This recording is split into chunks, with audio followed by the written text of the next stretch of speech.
So I had a podcast the other day and talking about the popular Converse used in powerlifting.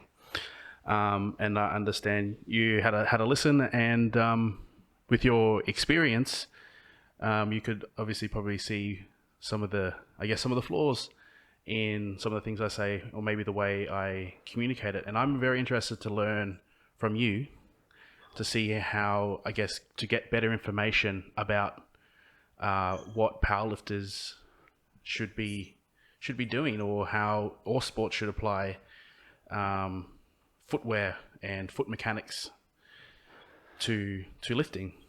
I mean, what is let's start with tell us a little bit about yourself first, so people know who we're talking to. This is the first time I've ever encountered a podiatrist who is into powerlifting.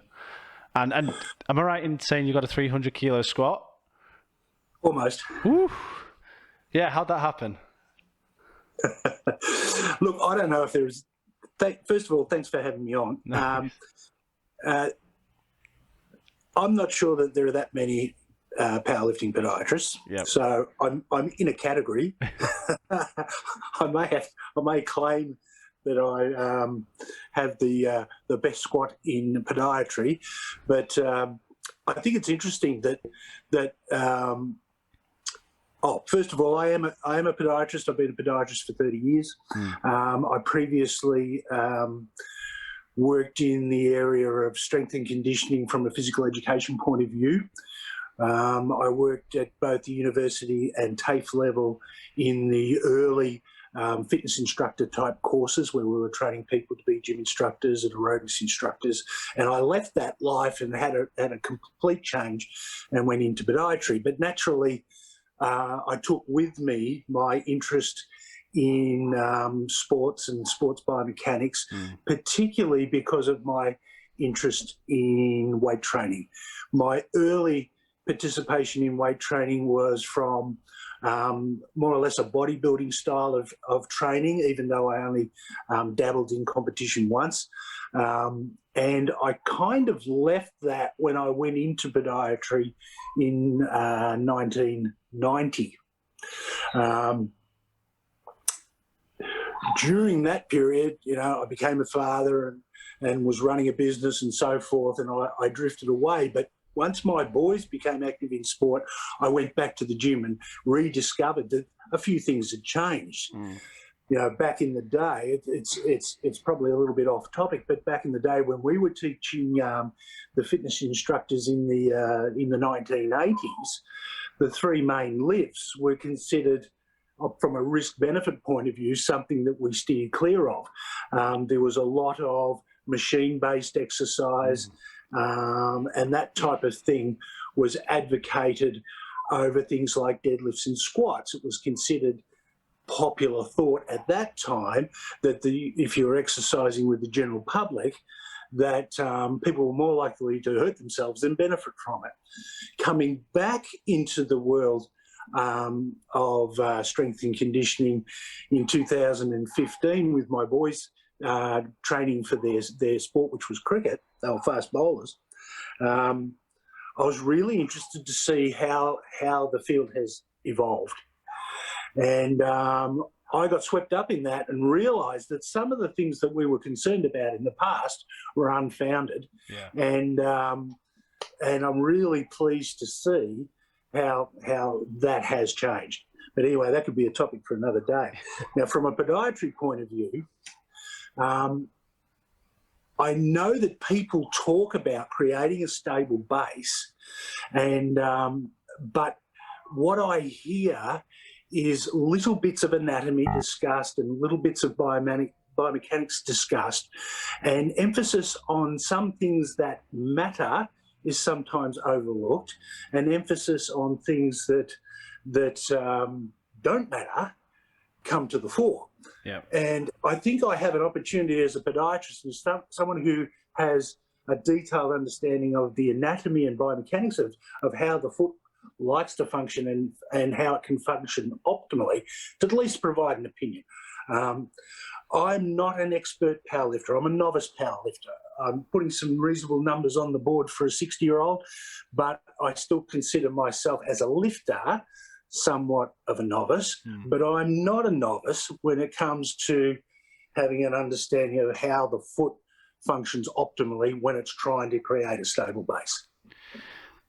So it's interesting, but from my perspective, I feel like the biomechanics of the foot isn't. I mean, you're the first person I ever heard of speaking about it, Gus. Actually, I'll be honest. In terms of the level of foot position that we go into is just where is it relative to your shoulders usually. I would always say with coaching, it seems to be after trying to stabilize the core and spinal mechanics, foot's generally the second point where we look for in terms of what upstream effects it may be having on other structures in the body and its ability to create stability and perform. I guess there is trying to have a look at some of your insights into, I guess, some of the things that maybe are taught incorrectly in the industry. So what are some of the things? Okay, we'll start with the powerlifting perspective before we go into patients and stuff like that. But what do you see in terms of not just lifters, but what coaches are teaching that you might consider needs a bit more information on? I think, can I come to that point after I say what we would all be in agreement with? Okay. So we all understand that any structure that is bearing weight requires a stable base. Yes. And we can create a stable base with the foot, but the foot is a unique type of base in that it has to serve the function as a mobile structure at some times and as a stable base at other times. So if it's operating as a rigid base when it's supposed to be working as a mobile adapter, then it's not going to be very efficient. And conversely, in our area of interest, if it's somewhat mobile or it's out of alignment, then it will form an inferior base and it will require more energy and muscle input and attention from the lifter to sort of compensate for that lack of intrinsic stability. Now, the foot is an interesting structure in that if you get all the joints aligned and all the bones in, a so-called theoretical neutral position, it's actually self-supporting. And so I can remember learning at university, you could put the bones together like a puzzle, and even without ligaments and tendons and muscles, it would almost form a shape of an arch, like you can create a stone arch where the blocks are self-supporting. And that's the principle we're trying to look at. We're looking for ideal joint alignment that is going to provide a rigid base. If we're squatting, for instance, the foot needs to be a rigid base. And if our first objective of getting all those bones in an alignment where we've got maximum joint congruency, then it will be stable. Would you say a common cause of dysfunction is the footwear we do have or use? Absolutely. Because if you put a spongy moving base between your foot and the floor, then that kind of defeats the purpose. If I grab a shoe like this, which is a running shoe, with a whole bunch of soft foam, and I'm trying to create a stable base and it's flexing all around the place, that's going to be hopeless. Whereas if I've got a shoe like this that has a hard, rigid sole, then really that's a rigid interface between my foot and the floor, and it's really bringing the floor to my foot. Right. So for people just listening, Stephen just showed us your classic running shoe with the bigger heel and all the padding that goes with it and the air bubble, etc.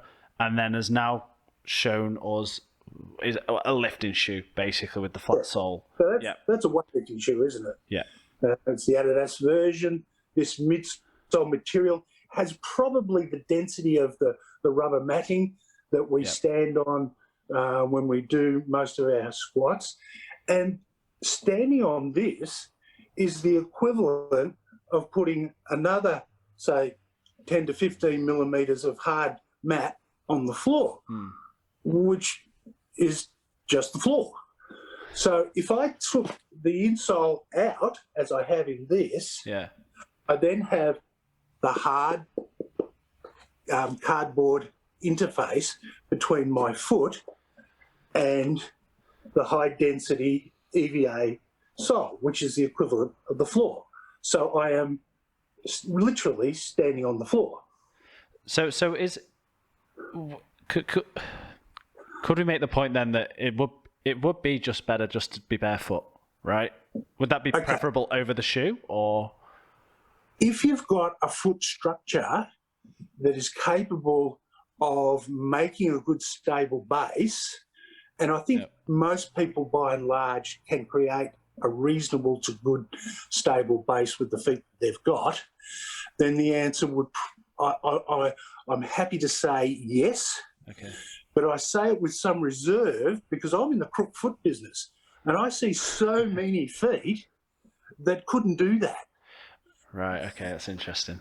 So what So I'm a little bit biased from my exposure to so many crummy feet. That's very similar to what you say a lot, Gus, is that like in a perfect anatomy, people can do this, this, and this, but you spend years correcting people's alignments before they can lift to the potential, right? And it's the same thing, like a perfectly functional foot, yes, but how many people have perfectly functional feet? Otherwise, you'd be out of business, right? Yeah, well, if there wasn't any dodgy feet, I'd have to find something else to do. So what are some of the limitations that would cause people for the inability to build a stable or strong arch or have an arch in their foot? Well, inherent hypermobility. So some people have, instead of having a foot, they've got a sloppy bag of bones. Right. And they just walk around with very flat, flexible feet. And no matter how hard they work on their calves and their glutes and all the other stuff, they find it very difficult to create a supinated, neutral alignment of the bones of their foot. They're the people that I would use an orthotic for, to try and give them a brace, to give them an alignment aid to creating that stable foot. So how will they start to create more strength from an orthotic in the foot? Because their bones are able to align in that neutral posture that I was describing before. While their foot is a sloppy bag of bones, that joint congruency is lost. The bones aren't lined up, and so they're flapping about.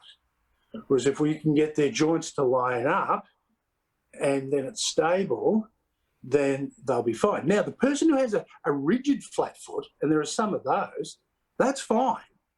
They're going to have to work hard on externally rotating their lower limb to get a good alignment for squatting, for instance, using other mechanisms. But as long as that foot is stable, then they'll be okay. And this varies from person to person greatly, and it even varies from race to race. Typically, Indigenous Australians have very low arches, quite flat feet to look at.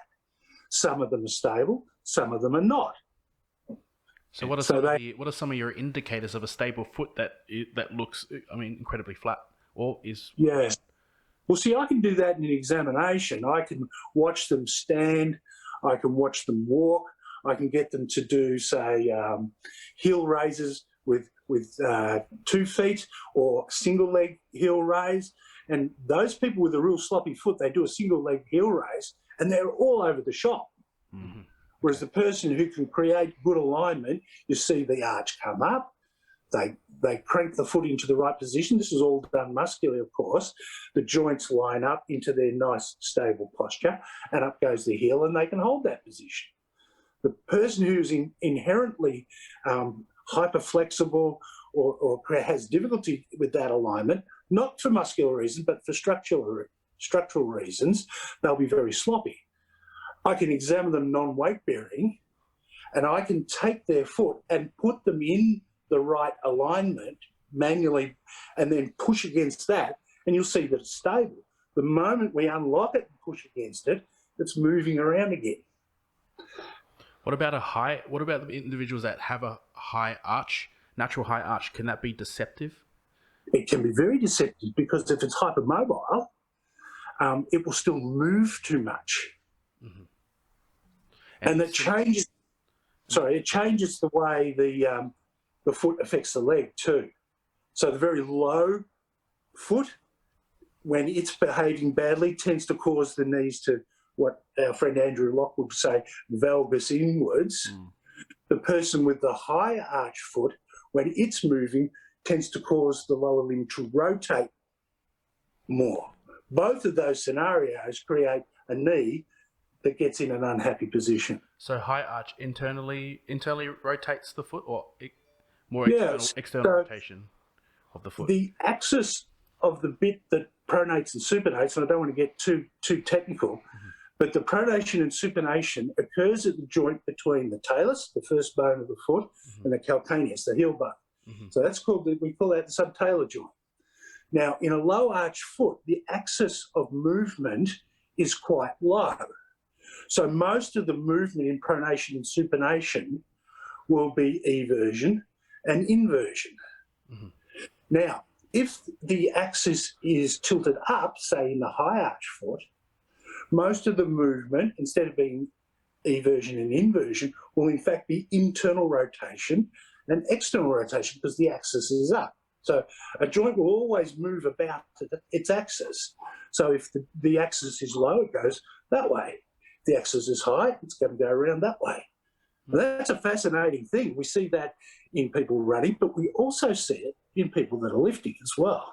It's fascinating. So would an individual with the high arch position, so we generally are solving different problems, because just I guess from what I've seen, and you can correct me, is that I've seen people with a high arch position, we're normally focusing on trying to stabilize more inward, so rather than out, because I find people with flat feet have that, I guess, that internal or supination, and then people with high arch are more likely to create greater pronation, and it looks like they're externally rotating through the hip, but they're actually just pronating the foot, so they have this unstable foot. Would I be correct in saying something like that? Yeah. So the person who has the low arch foot, it's very easy to see their knees valgus inwards, but they won't be rotating so much. Okay. So they'll sink inwards. Whereas the high arch person, who may be occasionally, I don't see it much, but who may be even supinated too much, they may have too much external rotation. Depends on their see, the other factor is, what are their hips doing?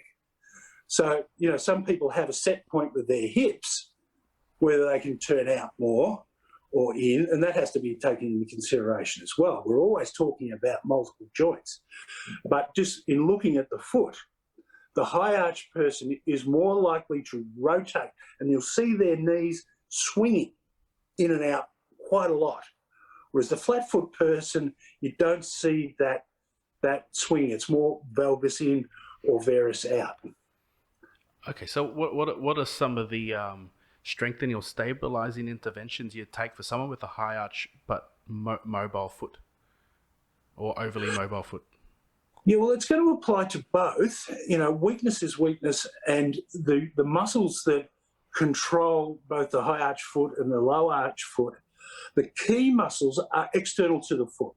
And perhaps that's one of the points that was important for me to bring up today, is that the small muscles within the foot are a little bit like the small muscles in the spine, in that they provide a great deal of feedback about where the position the foot is in, but they don't provide a lot in terms they do their part, and they do contract when they're asked to provide stability, but their input is very limited.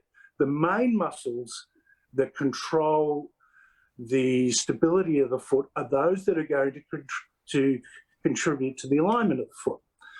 So you've got your external to the foot muscles, such as the calves, obviously.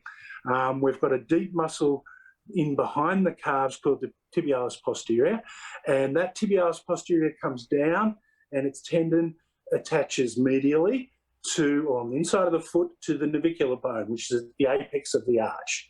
So it is a very important muscle in terms of providing that supinatory moment that is going to hold the apex of the arch in its right position. It doesn't do it singularly, it does it in cooperation with the calves, and if we go further up, even up to the glutes, obviously.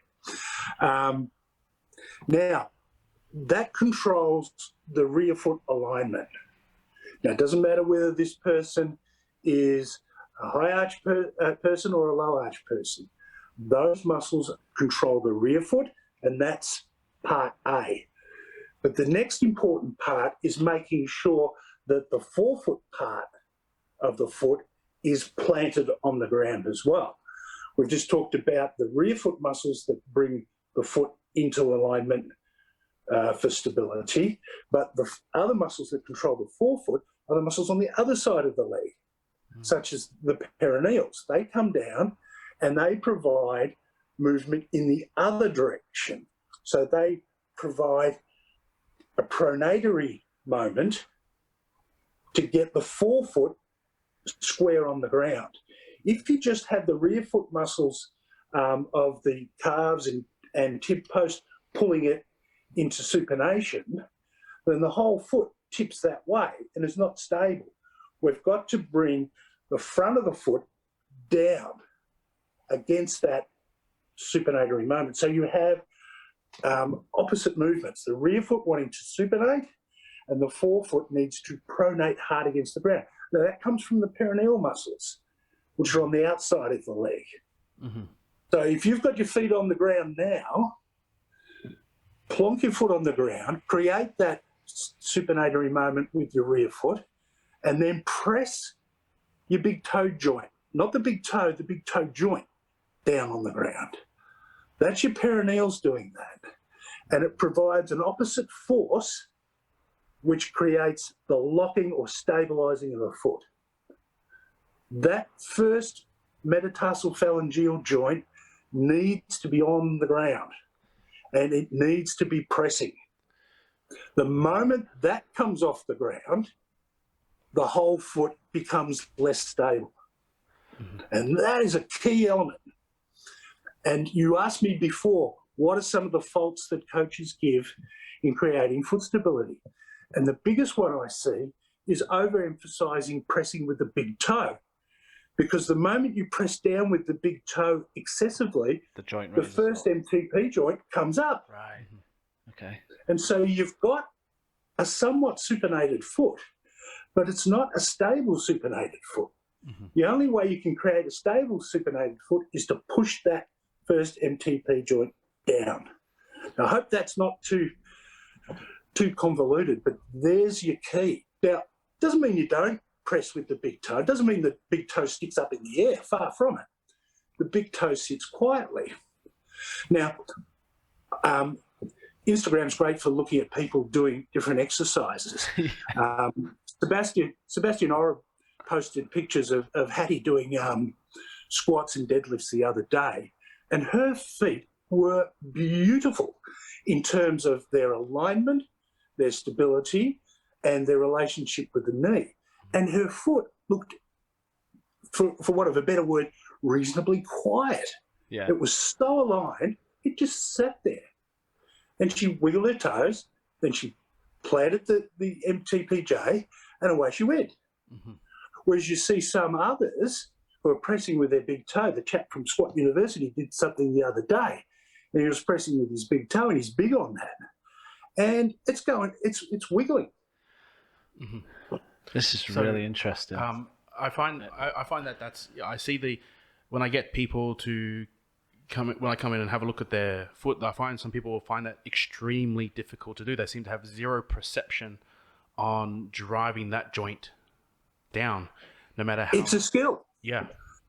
It has to be learned. Things that are difficult need to be learned? Would you say it's something that is relearned? Is it like a natural thing that we lose, and then we generally relearn it because of our, I guess.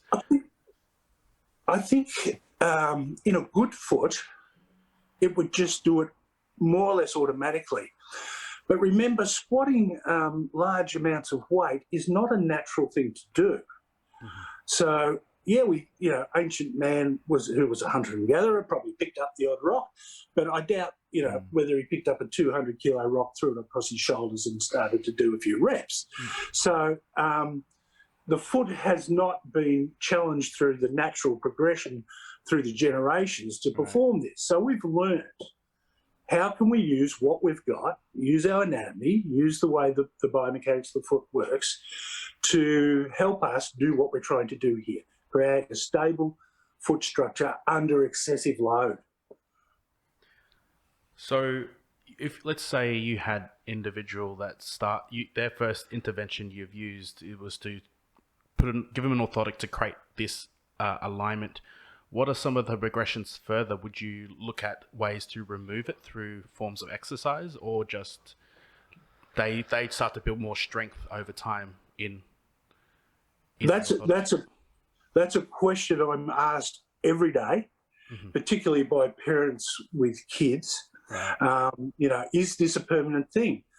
My glasses are a permanent thing. We're yet to find a way, well, apart from laser and so forth, but there are no exercises that I can do to compensate for my glasses. Right. And I tell my patients, for some people, because of their appalling feet, they will be wearing their orthotics more or less all the time, particularly for when they're challenged through exercise and so forth for the rest of their lives.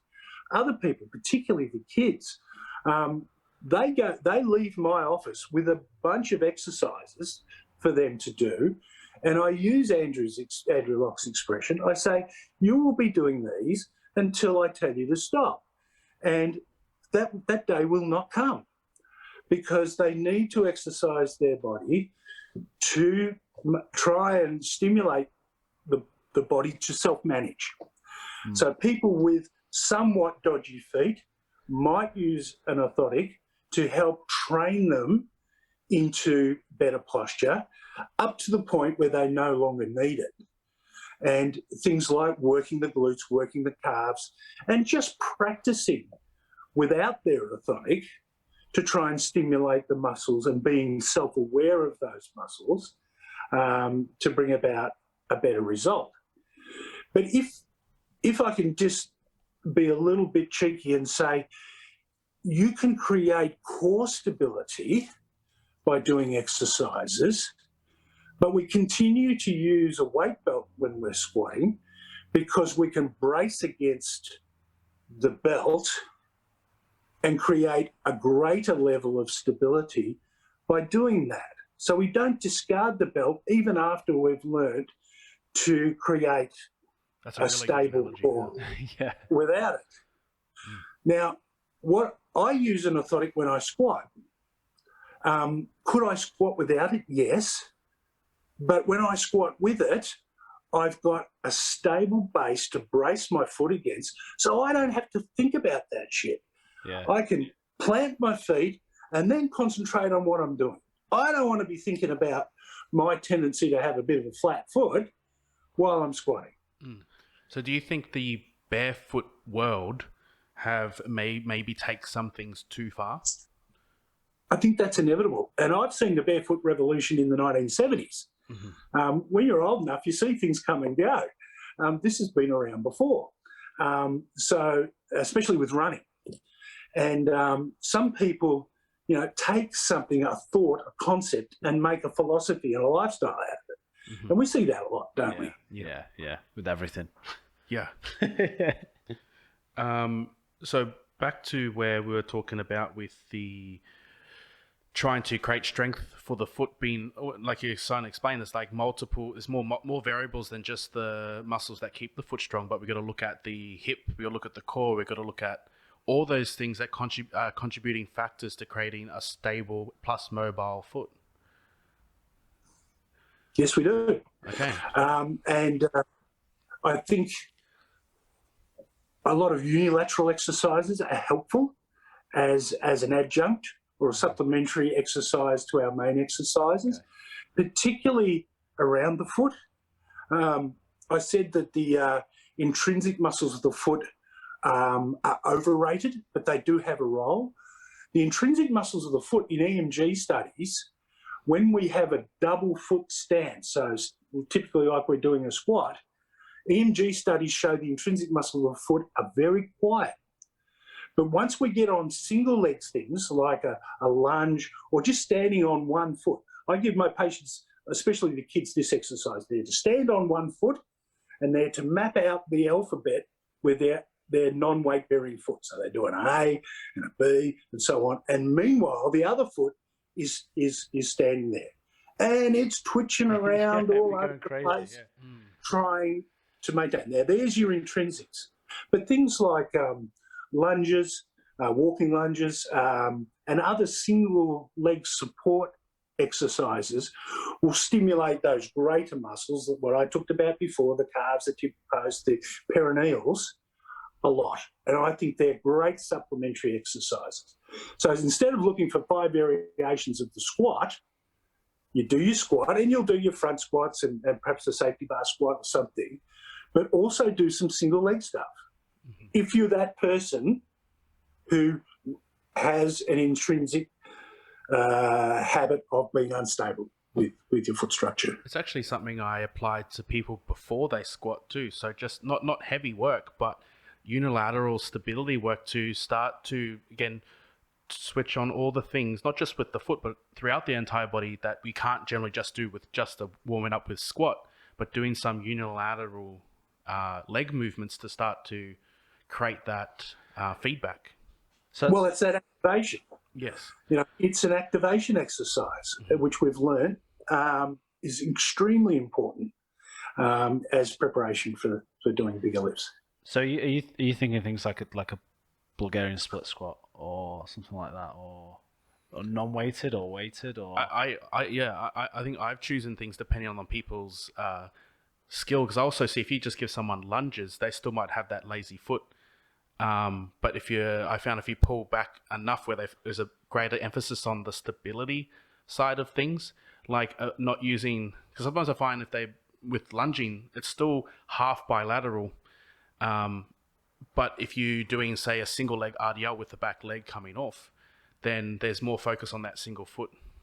Particularly if we cue it correctly and draw their attention to what we want them to think about.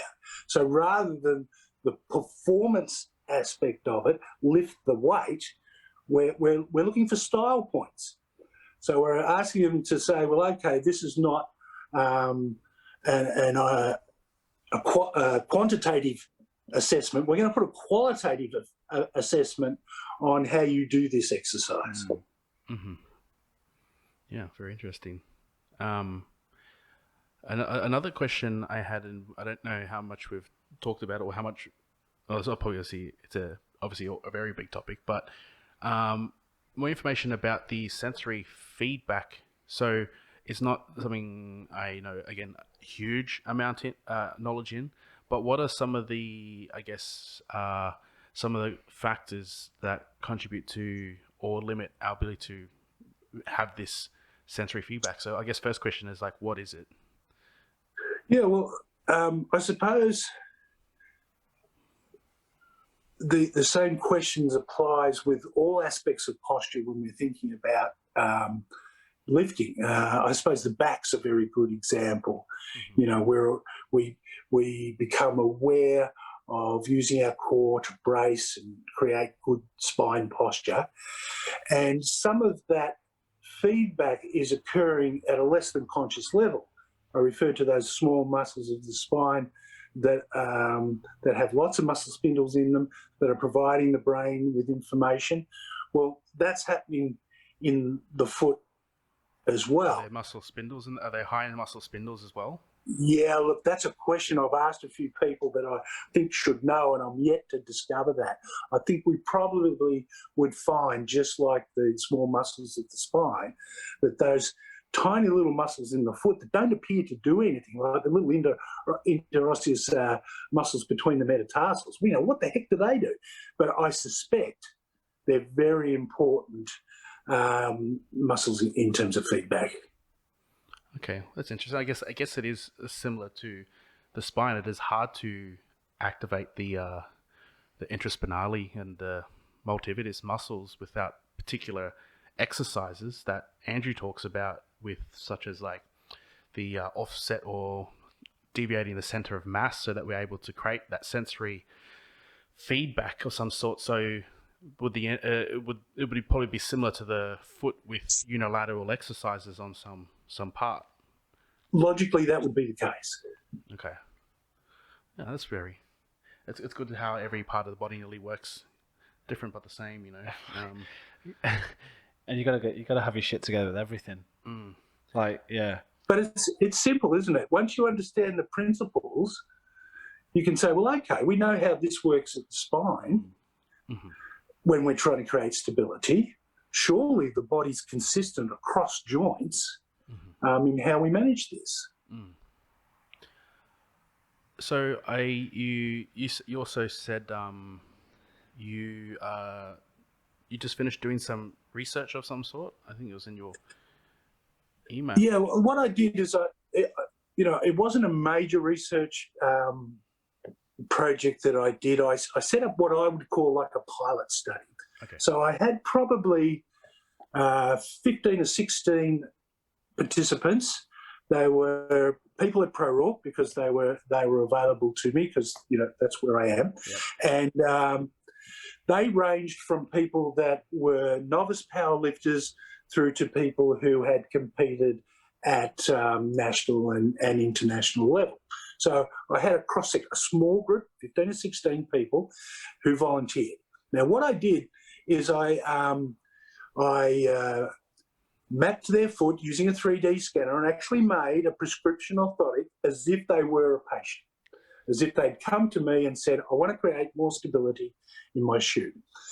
And I created a pair of orthotics for each of those subjects to wear in their chosen shoe, whether it be a wobbly Chuck Taylor or whether it be a lifting shoe or whatever it might be. I was only having the one variable being the orthotic.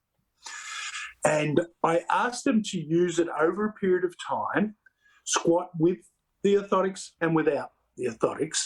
And then I asked some, at the end of the study, although that sort of was during the end of the study came when COVID was upon us. So it was a little bit informal in terms of me gathering the information, but we got it. And I asked for their comments in a qualitative way. I wasn't asking, how much extra weight they lifted. Not interested in that at all because I don't think it would be accurate. I asked how they felt. And I prompted things like, do you feel more comfortable when you wore your orthotics? Did you feel that it altered your balance in any way? Did you feel that it affected your stability in any way? And by and large, most of the subjects said, yes, they felt more stable. The majority did, particularly those who'd self-identified that they had trouble with their feet. Right. Now, the people who considered themselves, when we started the study, I asked a series of questions, who considered themselves to have very stable feet and not have any concerns, they were a bit, oh, well, yes, it felt okay, but it's not something that I would seek. But the people that did say, yeah, look, my feet are shocking, they were rapt. There was a small bunch out of the group, say 3 or 4, who I could never drag those orthotics out of their shoes if I tried. They'll continue to use them. So it was interesting to get that. So if I was going to set up a proper study, We would look more broadly. We'd have a good think about, what the qualitative measures would be. And I think what we would find is that those who seek stability would benefit from, we're just looking at something neutral and something firm that can connect the foot to the floor. That's important to help them with their squats. So what kind of material are you using for your orthotic? Would it still be similar to what a lot of others you might see where it's still quite spongy? Or Yeah. So that's an example. That's mine. Mm-hmm. Now, that's a pretty low arch, I think you'd agree. But it's quite stiff. This is not something to walk or run in. That's a completely different topic. I don't do, hard, stiff orthotics for walkers and runners. But we want to create a stable base. I want it to be solid. I want it to be like the floor. But I want to spread the load over a greater area, and I want to align the heel into my perceived neutral posture for squatting, not for walking, not for running. Walking and running has a narrow alignment. You'll follow footprints in the sand, and they're pretty linear. Yeah. But if we're squatting, we're way out here. So that's the neutral position that I find. And this stuff is 3D printed. So it's a type of nylon. It's hard. Right, okay. So would you consider that like the belt, where we should we still train a lot of the strength of the foot in, say, a barefoot setting and use this as a form of enhancement to our performance? It's a good question. Yeah. I have a philosophical and describe it any other way vested interest in answering yes to that question. But I can't help but assume a great many people, if they had the appropriate type of orthotic that created the stability and alignment they need for squatting, would benefit. It would make an unstable shoe more stable. It doesn't change that interface. I think the points that you were making last week, Gus, about the instability of that interface between the foot and the floor in the Chuck Taylors, which we picked on last week, but any other shoe, whether it be, like our running shoe or whatever, is problematic. There's no question about that. Mm-hmm. It was just a good shoe to pick on because everybody wears them. Yeah. Well, so people just wear it because everyone else wears it. Yeah, yeah. It's a fashion thing as well, isn't it? So I think an important point that there is a difference between the orthotics and the weight belt in that, as you identified earlier, it's very difficult to train the benefit of the orthotic without having the orthotic. Whereas with the weight belt, you make a case, Gus, that people need to train to generate that core pressure and then lean on the belt when they maybe need a to. little bit, because I do sometimes get people to wear almost like a super light breathing belt as well to provide breath.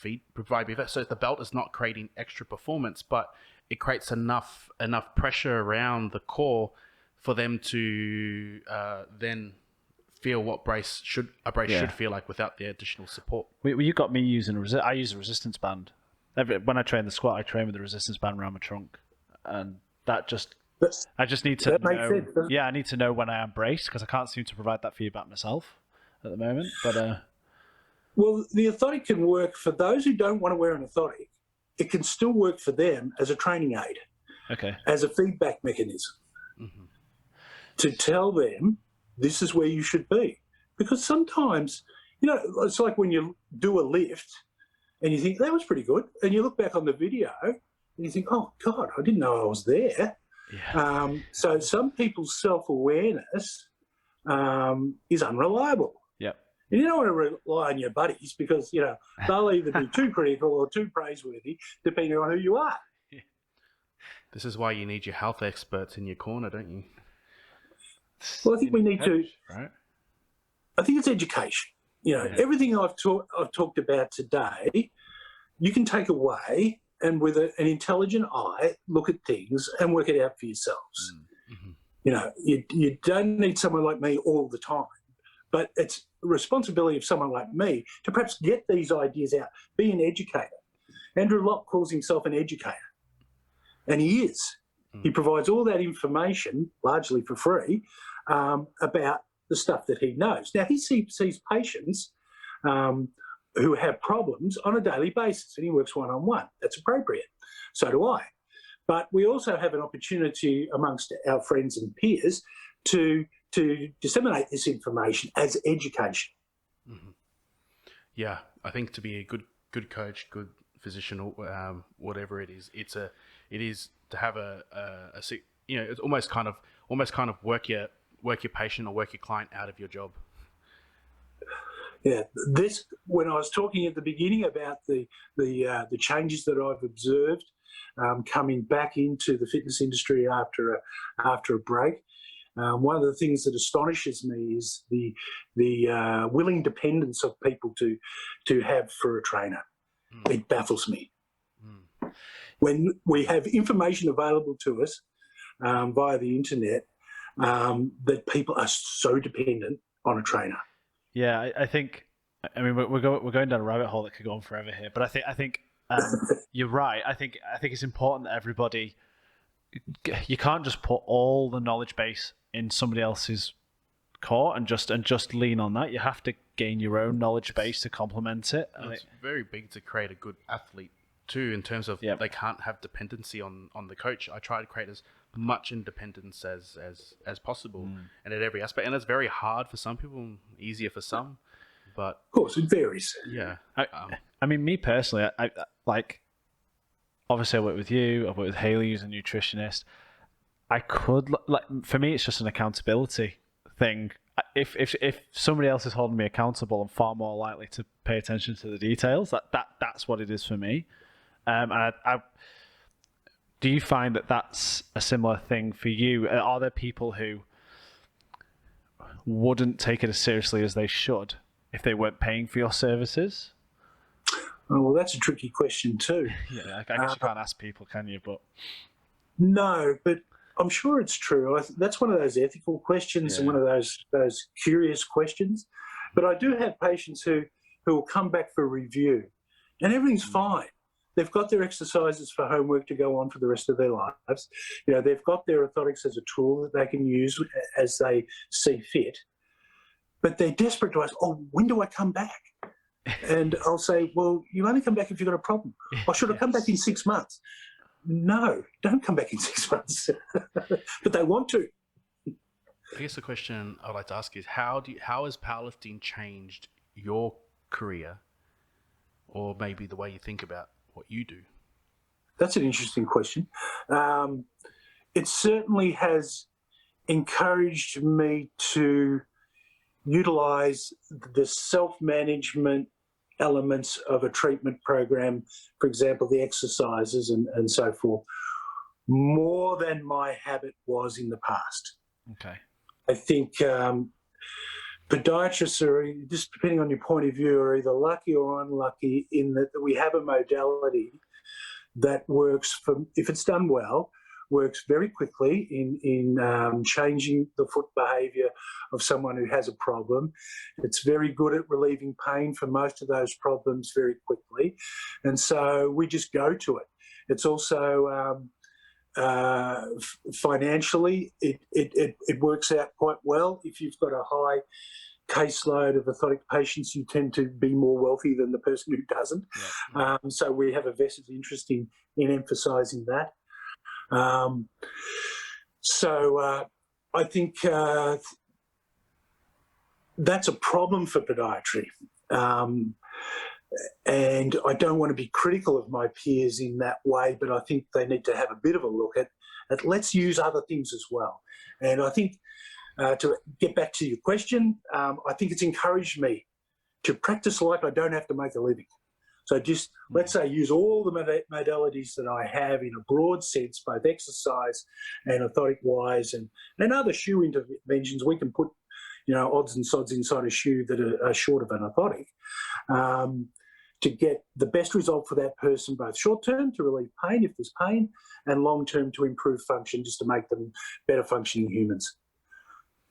Seems to be the same across the board in terms of the best therapists and coaches and physicians are the people who try to work themselves out of the job, because there are plenty of things out there that you can keep relying on with physios or with massage, remedial, to keep coming back every single week, because it makes them feel a bit better every single time and feel that they create that dependency, but they're never solving the problem ever.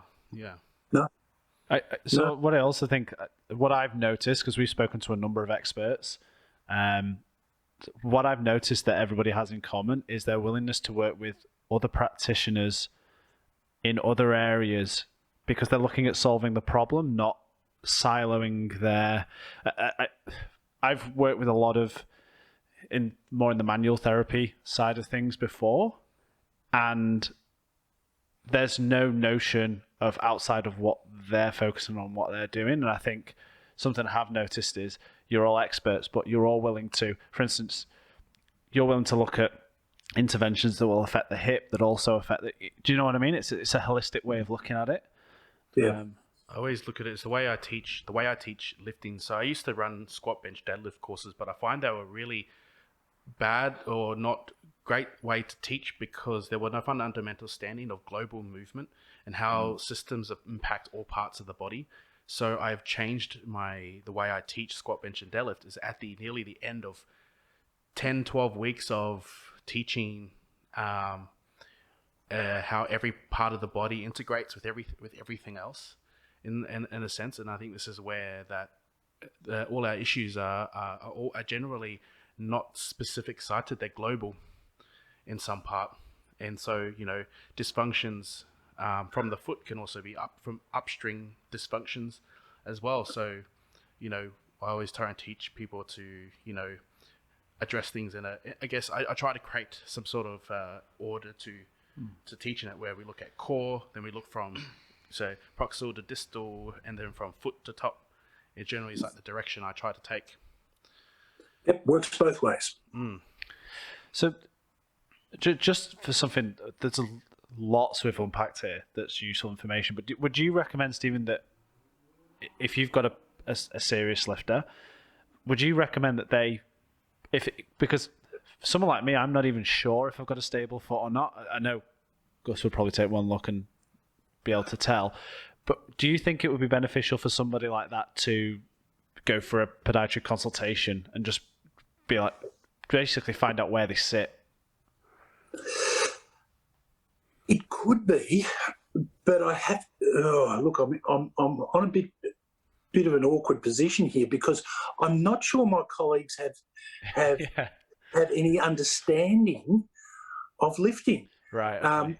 There are many out there who are wonderful at walking and running, right, and just foot movement in general. But that's a moving foot. And there's a whole bunch of debates and there's different levels of expertise. But unless they have a good understanding of what they're actually looking at, then it might be difficult. I think you would have to be very proactive in communicating to the podiatrist what you're looking for and the scenario that you're working in. You kind of have to prompt them to go, your foot's not linear, it's out here. You want a stable base, you don't have to go from heel contact to toe off. So I think an intelligent, well-regarded podiatrist should be able to work it out and help you with that assessment if you help them. Understood, yeah. I think you find this is where a lot of people get the research. There's so much research on more endurance athletes running, and so when I've seen a lot of specialists in some areas, they've taken a lot of their approach to athletes from research from runners or marathoners and stuff. So it's just the research behind them is just not don't apply the same. No, it doesn't, because as I said right at the beginning, the foot is one of those unique structures that has to work at the extreme of mobility and the extreme of stability. And all the research seems to be done on the mobility aspect of it and how that's going to be controlled and where it's out of timing and strength and so forth. I think it's like a bit like the core. The core operates different under load than it does under most other sports. You know, we usually have a very flexible range of movement of the spine, except once we have load, the spine should not move. So I guess it's similar, you would say it would be similar with the foot. It is in squat and deadlift, yeah. Now, we haven't talked much about deadlift So today. I was just about to go there. I don't know how much time you've got, but Look, why don't we leave it for another day, perhaps? But the deadlift is somewhat the same, but a little bit different. You know, we can't apply this principle of bringing the floor to the foot as we do in squat to deadlift, because we want to be on the actual floor. So that requires a foot covering that connects our foot to the floor, our actual foot to the floor. So it needs to be a very thin covering.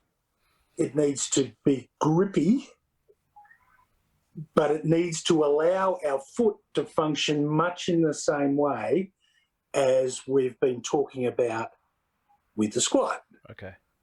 But there's obviously small differences there in terms of weight distribution on the foot would be slightly different and things like that. So what are some of the things in a deadlift, and why the shoe? Why would you? Because I mean, it's the type of shoe I wear anyway for a deadlift. But why? What's your logic behind that conclusion for that type? The conclusion that it has to be thin. Yeah, thin, grippy. Well, okay. If this was like a Herman Munster shoe and was 4 inches thick, it wouldn't matter to a squat, because it's not the distance to the floor that matters, but the distance to the floor matters in a deadlift, because you've got to pull that. We're talking this from an aspect in terms of, like, I mean, keeping the range of motion within a. Is that more what we're discussing? That's right. Here? Yeah. Okay. Yeah. So, but we still want to connect our foot to the floor in a way that optimizes the ability to create that stable foot. So we're not losing energy, we're not losing alignment, it's not becoming a weak link in that chain of movement.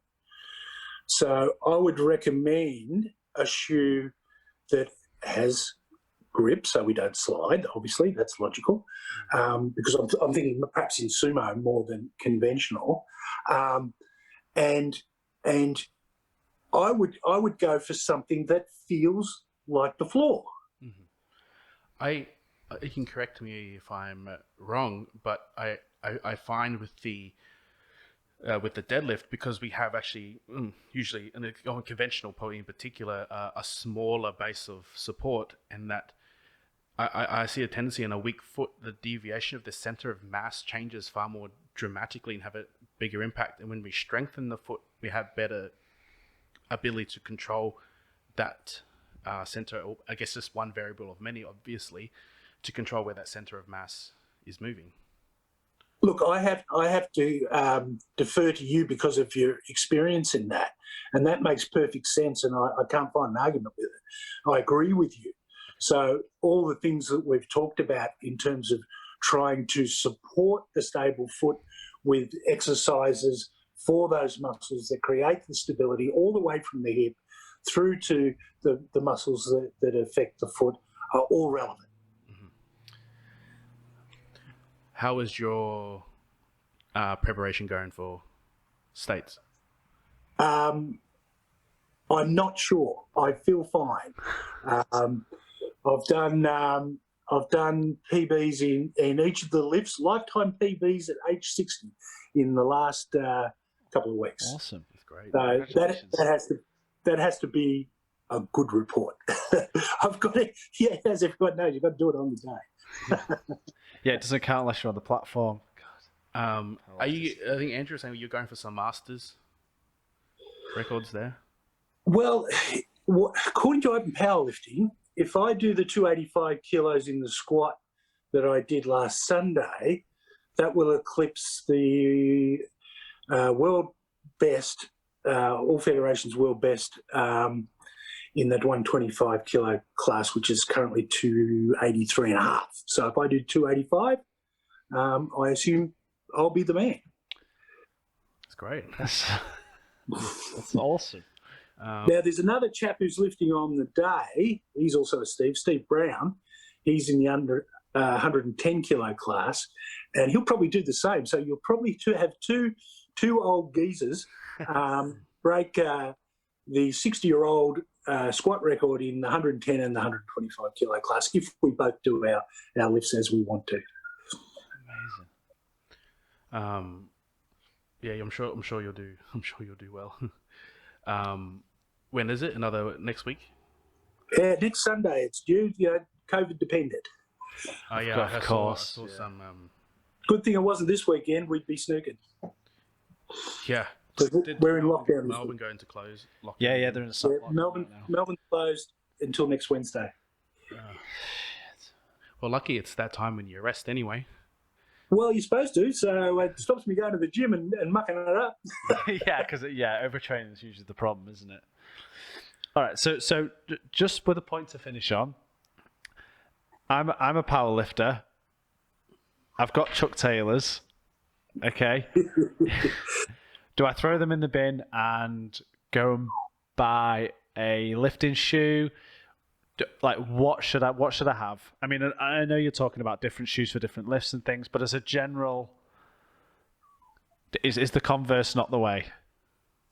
I don't think the Converse is the best choice. Okay. Because I see too much sloppy movement. I sent a link to Gus last night illustrating a bloke that was lifting in Chuck Taylors, and he was all over the shop. So clearly it's not a good shoe for him. He may love it. Yeah. But he's like the man who digs a hole with his hands. He doesn't know a shovel would work better unless he tries it. Yeah, of course. I love that. So, a lifting shoe like this that has the heel pitch is going to change your balance. Mm-hmm. Obviously, weightlifters like that. Some powerlifters like that, and they'll do their squats in a lifting shoe. I don't like it. I don't like what it does to my balance. I bought these and I wore them. They're obviously very new, but I discarded them. I said, they're the work of the devil. I can't use that. Even though I loved the stability, I loved that interface feel that I felt between my foot and the floor, but I couldn't wear it because it threw my centre of mass into a place I didn't like. I actually personally, and this is just 100% personal, I wear this thing, which has no heel pitch. It has cardboard to outer sole, which is hard. Yep. I put my Orthotic in it. I lace it up so it's stable for foot and ankle. And the interface between me and the floor is very good because this is hard enough and thin enough, or hard enough, to make it feel like the floor. And low heeled, so I can feel the balance that I prefer. There's another thing we haven't covered there, because that looks, for people listening, that effectively looks like a high top, and what benefit that would provide to ankle stability versus, because obviously you get a high top Chuck Taylor as well versus a low profile one. Usually, I find the issue with ankles is always a lack of mobility. Okay. And I don't. You can correct me if I'm wrong. Is a lot of that comes down to the dysfunction of the foot. Sometimes, but some people's ankle mobility is just the shape of their talus and their ability to dorsiflex at the ankle joint. If they've got a big fat front to their talus, they can't dorsiflex very much. I'm someone who has excellent dorsiflexion at my ankle. That's purely genetic. I've never had a problem with it. So using the low heel position, being able to stabilise beyond the foot to the ankle is something I can do without compromising my efficiency. But that's going to be variable from person to person. The reason I like this shoe, and I'll get back to it, if it was a low-cut shoe, I'd still wear it. The high-top aspect is not what I'm looking at. I'm looking at the minimal thickness of the sole and the firmness of this outer material. That's hard rubber. brings my foot to the floor, and my foot can behave like I want it to behave on the floor, not like on your Chuck Taylor where it's going to move around because it's squishy. So for people listening, the thickness of the sole on that shoe was got what millimeters? In this one? Yeah. Oh, look, I guess it's probably thin. 2 or 3. Yeah, unbelievably thin. Yeah, cool. What are some indicators of that there are anatomical restrictions in dorsiflexion that of the ankle? Of the ankle, yeah. So because I mean, it could be tight, but it might not be anatomical. It might not be due to their structure or anything like that. So how would you? Yeah, okay. So tight Achilles or tight calves would be muscular things. So we start looking at those posterior chain elements. Mm-hmm. We do a test in clinic measuring people's lunging capacity, whereby we come up against the wall, we push the foot against the wall, and get the person to lunge their knee to the wall. Mm-hmm. Are you following me? Mm-hmm. So first, the foot's against the wall, they lean forward, knee to the wall. And then we gradually bring them back and we see if they can still touch the wall with their knee without their heel coming off the ground. Mm-hmm. And, there is a standard out there, which is the poor one because it doesn't account for different sized people. But we say, around about 10 centimetres in podiatry world is considered a useful benchmark. So if someone can only get, 3 centimetres away from the wall before their heel's coming off the ground, then they clearly have a problem. That may be structural, it may be soft tissue. Mm-hmm. But people generally know. They come in and say, oh, look, my calves are really tight. And we say, well, let's have a look at that. And so most lifters, being self-aware enough, will know if they've got tight calves and hamstrings and so forth, because it usually almost always goes together, doesn't it? That posterior chain tends to work as links that are similar characteristics. So you could test it. I guess that's the way you could test it, is to do some work on the calves and see if it increases range, and then we know what you're dealing with. Yeah. So we would work that calf through its functional range and try and advance that. Wobetitis saying that we're stretching it. We'll get in trouble from someone else if we say that. I avoided that word. That's why I didn't say it. But we will functionally challenge it through its range of motion until we get better range. Yeah. Now, sometimes people will cheat on that, and I'll say cheat because they'll pronate to do it. Because if you pronate, you'll get extra ankle dorsiflexion. Yes, I see it all the time. So we don't want that because of the other consequences of the foot pronation. And I think that's where some people get a little bit confused. They say, well, look, I need to pronate to encourage ankle dorsiflexion. Well, you've got to weigh up the cost benefit of one being compromised for the other. And if the small amount of pronation that increases the ankle dorsiflexion in a favourable way doesn't cause any problems, fine, go with it. But if that foot pronation is causing an unhelpful alignment of the knee or a loss of force, becoming a wobbly link, then that's going to be a compromise. Well, I think I really appreciate all the coming on and teaching us more about the foot. It definitely clears a lot of things. That was awesome. Yeah, because it's not something that I ever even thought about before in terms of, most people don't. So that was great. Yeah, I think there's definitely more we could talk about, but then I might be here another hour. But thank you for coming on. It's my pleasure. And might even have a think about if we have some more things, or you have ideas about more things you want to discuss. Definitely. In a slightly maybe in a same area but different, and want to explain a little bit more and talk a bit more. I'm always happy to learn, and that's what this podcast is. Not just about for everyone else, but just also for me.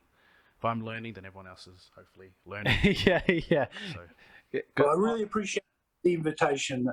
It's been fun, and I love the education part of this opportunity. Awesome. Oh, and good luck next Sunday. Thank you. Hopefully next time we talk, you're a world record holder. Yeah. hopefully, Well, look, it sounds very boastful to bring that up beforehand, but perhaps it gives me the motivation to. You got to do it now, right? and hopefully the government over there will wake up and let you. Yeah, well, I hope so. We'll see. My window of opportunity is closing. I was wanting to do it last year, but Yeah. I'll be 61 before we get it done. All right. Well, thank you. Thank you. Enjoy your day.